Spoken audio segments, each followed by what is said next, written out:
Good afternoon నేను వంశీ. ఇక డీటెయిల్స్లోకి వెళితే మారం చేస్తే ఇవ్వడానికి ప్రతిపక్ష హోదా బిస్కెటా చాక్లెటా అని హోంమంత్రి అనిత ఎద్దేవా చేశారు. ప్రతిపక్ష హోదా ఇవ్వాల్సింది ప్రభుత్వం కాదు ప్రజలని స్పష్టం చేశారు. మాజీ ముఖ్యమంత్రి జగన్ కు ప్రతిపక్ష హోదాకు తగిన సీట్లు రాలేదు కాబట్టి పులివెందుల ఎమ్మెల్యేగానే అసెంబ్లీకి రావాలన్నారు. గత ప్రభుత్వంలో చంద్రబాబును అవమానిస్తే ఆయన ఒక్కరే వాకౌట్ చేశారు. కానీ మిగతా ఎమ్మెల్యేలను అసెంబ్లీకి వెళ్లవద్దని చెప్పలేదన్నారు. జగన్ కు చిత్తశుద్ధి ఉంటే మిగిలిన ఎమ్మెల్యేలను అసెంబ్లీకి పంపాలన్నారు అనిత.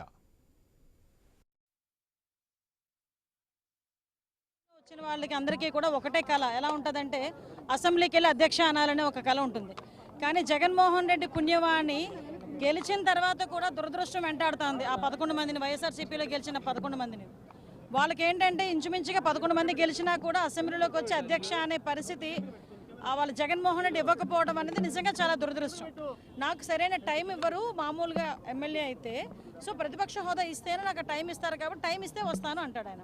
నీకు ప్రతిపక్ష హోదాకి ఇచ్చేయడానికి సీట్లు నీకు రాలేదు కాబట్టి నువ్వు మామూలుగా ఒక పులివెందుల ఎమ్మెల్యేగానే రావాలి. కానీ ఈ రోజు నాకు ప్రతిపక్ష హోదా కావాలి అని చెప్పి చిన్నపిల్లడు మారం చేసినట్టు మారం చేస్తే అదేమి చాక్లెట్ కాదు బిస్కెట్ కాదు, గట్టిగా అరిచి గీ పెట్టుకున్నాడు కదా అని చేతిలో పెట్టేదానికి. చంద్రబాబు నాయుడు గారు ప్రతిపక్ష నేతగా ఉండేటప్పుడు చంద్రబాబు నాయుడు గారిని అసెంబ్లీలో అవమానిస్తే ఆయన ఒక్కరు వాకౌట్ చేశారు కానీ ఎమ్మెల్యేలు ఎవరిని వాకౌట్ చేయమని లేదు, ఎమ్మెల్యేలు ఎవరిని వెళ్ళొద్దని చెప్పలేదు.